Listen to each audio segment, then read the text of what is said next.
and all the colour schemes and all. It's beautiful. And here he comes. All right, son, good boy. Go on then, go on. Good boy, go on. Right, so I'm back to the boulders that's breaking away from the side of the track here. And kind of, I'll fall into the stream eventually.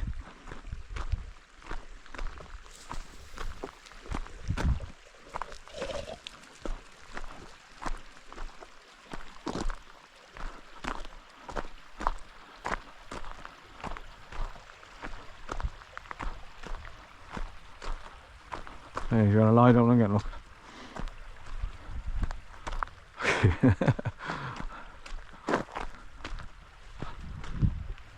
See, he's had such a good run, and he's built up a lot of excess energy, so he's not going to be pushing it and wanting to run up the hills anymore. He's done enough, so he's just going to steadily go back to the car now. And I don't think he'll lose sight of me. He'll not go too far forward, and he won't hang back too much either. He'll be within sight of us all the time now, going all the way back to the car. And like I say, when I start going into the tree line, I'll have to call him back and put him on his leader, so I can just get him directly into the back of the car in the boot, and not run forward of the car to go down the farm where that white horse is and the dog. They've got a collie dog. I mean, not that he'd be dead friendly. They'd probably play together, running along the fields.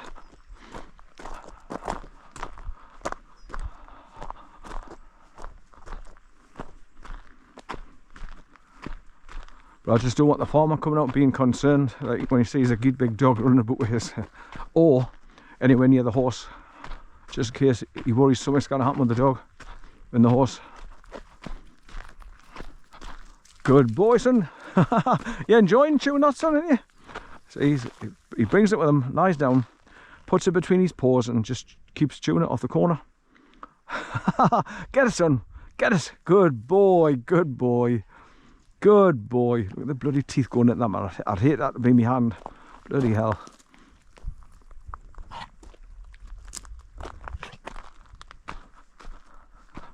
Right, so you can see straight ahead where I've got to go up the hill slightly, round the S-bend,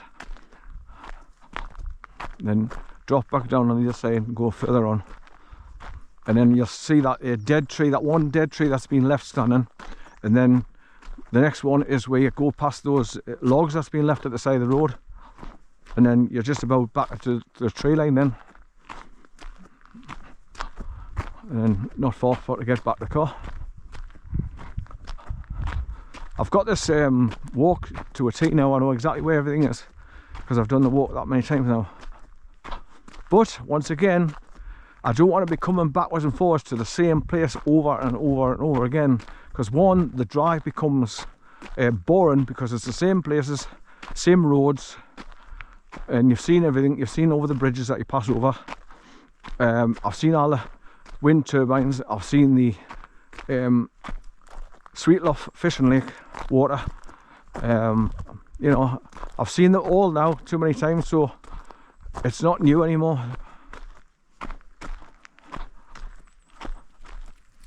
Good boy, son, good boy. You'll not be shaking now we're running, so nice and warm. Good boy, lie down there, son, lie down. Lie down there, son. Good boy, good boy. Right, so no more going in the water now. Straight back the car while it's dry and clean. So that when I get him home and he jumps up on my settee, which is cream leather by the way, he'll be nice and dry and clean. But just to make sure, I always put I've got a shower curtain that I put over the settee for when he jumps up, especially if he's been out in the garden scratching the ground, or his claws and paws that will black, so when he jumps up, gans all over the settee.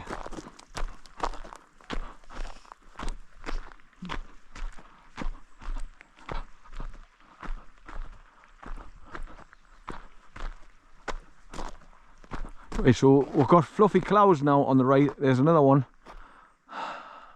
It's great. So the skies are much better.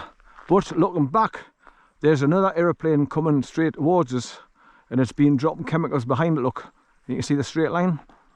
when they've opened up the valves, the jets, and they're spraying it behind again,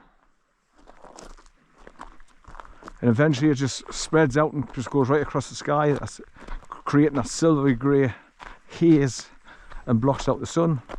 But I'm feeling the heat of the sun at the moment on my face. It's lovely.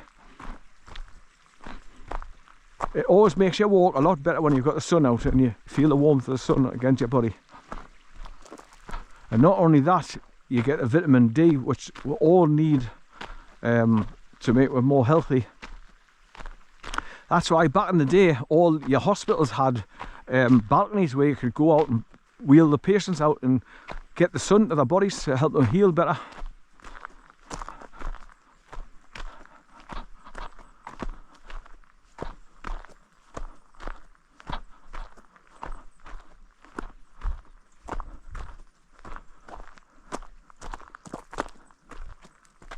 Something big has been jumping down there and walking through the long grass. It's all flattened, look. It's like a big ball has rolled up and flattened the grass. It's weird, that. Come on, son. How are you? Good boy. Come on. Good boy, son. Good boy. Good boy, son. Right, lie down, son. Lie down. Right, you look for the next bit of grass now, which looks comfortable, and you lie down. There we go.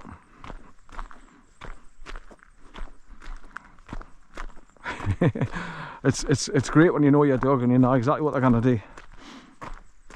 Oh, more tea, Victor. Do you want some salt and vinegar on that?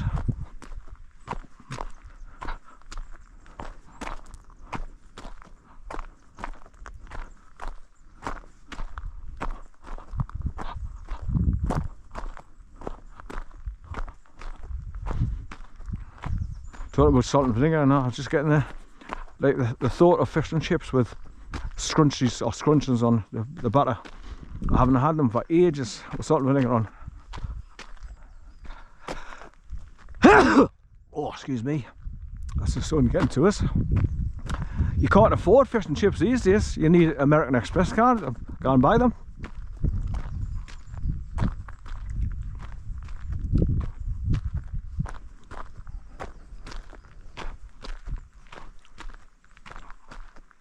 Right, so I'm coming up against a slight uphill, look, run to the left and then drop down on the other side. Then eventually I'll get back to that one tree standing, that's left standing with that bit of wood propping it up.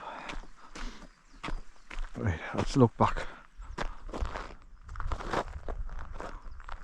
You can just see the white in the middle of his head lying down in the grass. Right, he let me get so far along again and then he come trotting up behind us.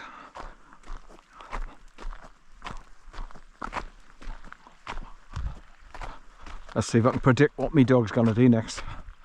But let's just see how far he allows us to come forward without him before he starts coming up behind us, trotting up. There he goes, no sooner talked about and here he is. Like I say, so I know what he's going to be like on the way back. He never likes to leave my side.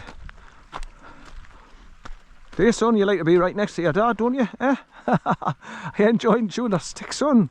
Are you enjoying chewing your stick? Give us it. Give us it. Give us it. Give us it. Good boy, son. Good boy.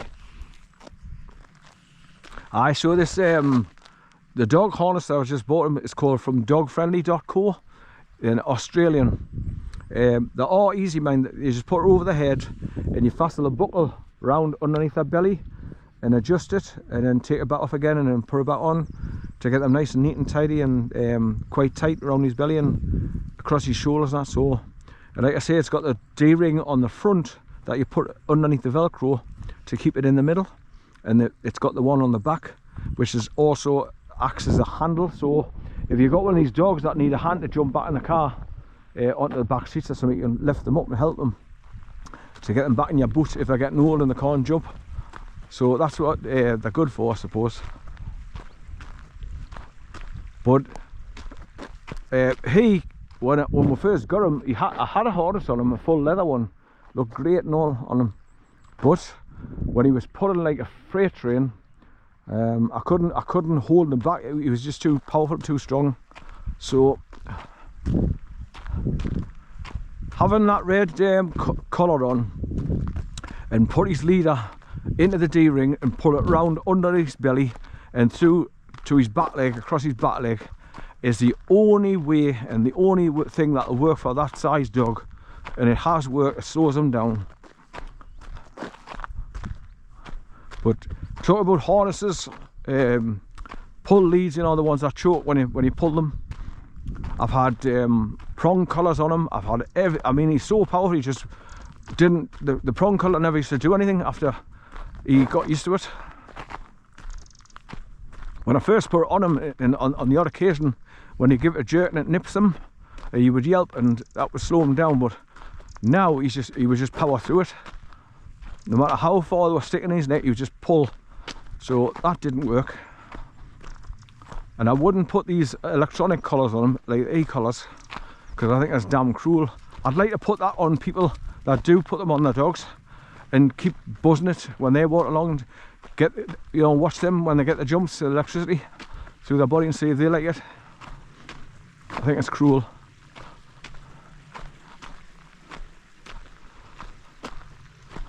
Right, you lie down again now.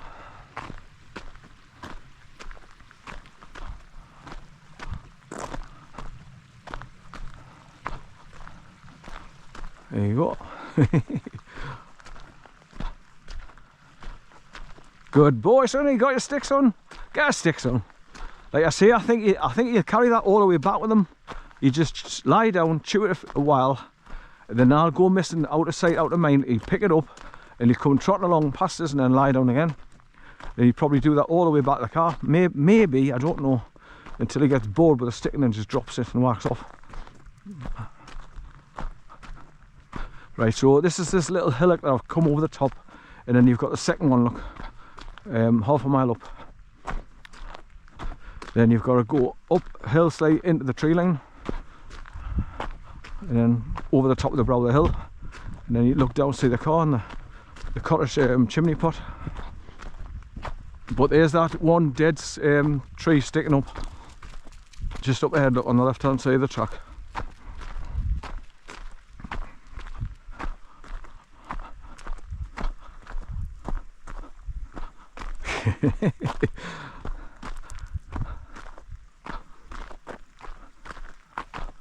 So we're giving him sardines and his meals as well. His coat is coming on, it's much shinier, and he just looks better. He's coming a long way. And like I say, when I feed him twice a day with half the tin of butcher's dog food, 2 big handfuls of biscuits mixed in. So the first meal in the morning, I crack an egg in it as well and whisk that round. So he's getting loads of protein, and he's getting loads of omega-3 off the sardines and stuff. So he's in peak condition at the minute. Spoilt rotten, that dog. He doesn't get chocolate, he doesn't get grapes, he doesn't get anything that's bad for dogs.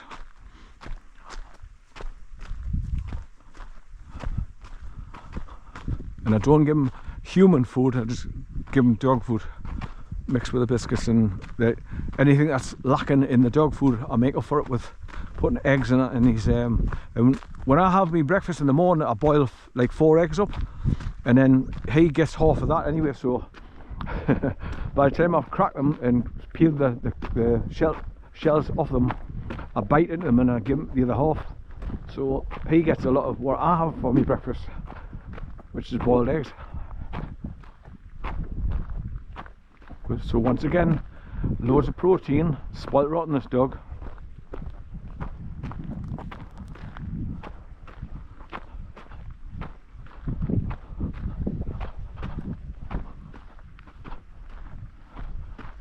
Right, let's look back.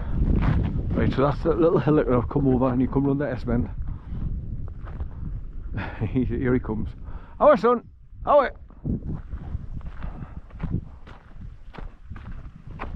He'll be just about dry now, because all the water will be running off his belly every time he lies down in the grass. It'll be drying him off every time. There's a big boulder down there in the stream, just where this one last dead tree standing as well. There's a couple of them, what I think is I think there's two next, one next door to each other. I don't know. It's just things you notice when you're walking along. Like I say, you can hear the water trickling a little bit better here.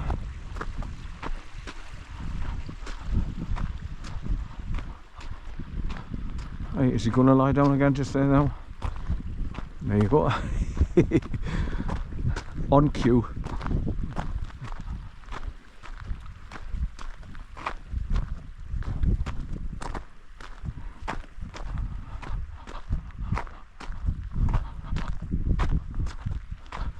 It's handy when you can predict what your dog's going to do.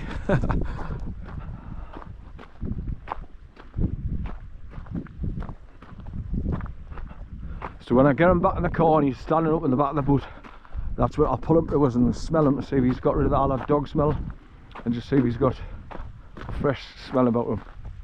Right, so that's that plane it's flying above us, look, and it's gone right, it's like a mile ahead, and you can see where the spray is like stopping and starting, stopping and starting, where it's running out. The tanks are running out, obviously, when they flick the switch and start spraying from the tanks.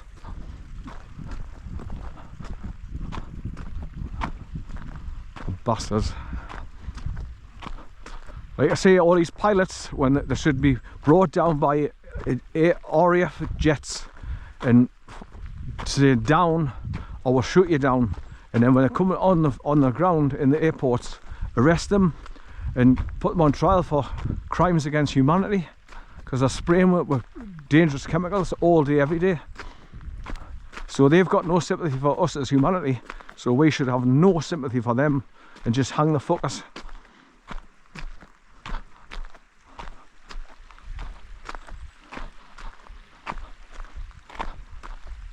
No ifs or bits about it, just hang the fuckers and make an example of them so the other ones see what's going to happen to you if you continue to do it.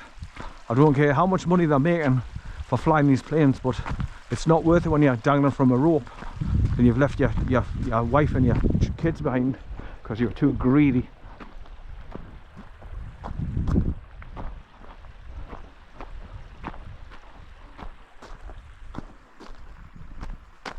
There's a little spider well blown in the breeze, man. Just been right across. Oh, here it comes. How son? Come on, good boy, son, good boy. How son? Good boy. Good boy, son. How good boy. Where's your stick? Where's it? Has he purred doing now? I think he's. Oh, he's still, he's still got his gob. Good boy. Go on then. Go on. Good boy. Aye. He may carry it all the way back to the car. Right, lie down there, son. Lie down. Lie down, son. Good boy. Good boy. Good boy, son. Right, so I'll get back to the car, have a quick whisk before I jump in and start driving back home. See, that's another thing that pisses me off. And all, when you've had a stroke, you have a very weak bladder, so if you need to go for a wee all the time, it's annoying.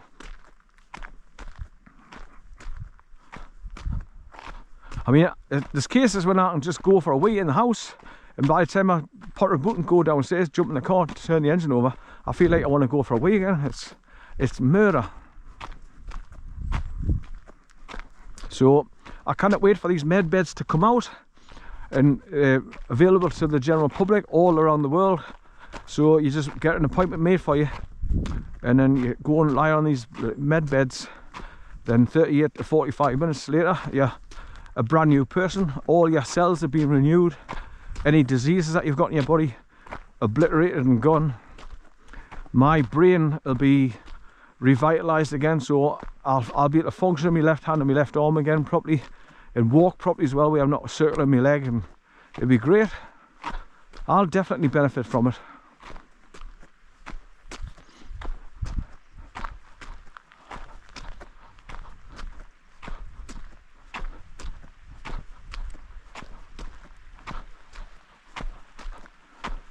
I mean, obviously these army guys and all that have had their limbs